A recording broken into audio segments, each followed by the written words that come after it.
चिन्तामणिप्रकरसद्मसुकल्पवृक्षा लक्षावृतेषु सुरवीरविपालयन्तम् लक्ष्मीसहस्रशतसम्भ्रमसेव्यमानम् गोविन्दमादिपुरुषं तमहं भजामि वेणुं त्वनन्तमरविन्ददलायताक्षं बर्हावतं समसिताम्बुदसुन्दराङ्गं कन्दर्पकोटिकमनीयविशेषशोभं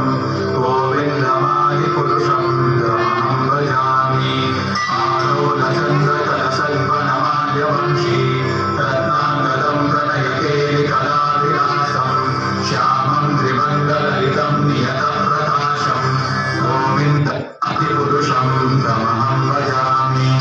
अङ्गानि यस्य सकलेन्द्रियवृत्तिमन्ति पश्यन्ति पान्ति कलयन्ति चिरं जगन्ति आनन्दचिन्मयसदुज्ज्वलविग्रहस्य गोविन्दमादिपुरुषं तमहं भजामि अद्वैतमच्युतमनादिमनन्तवीर्यम्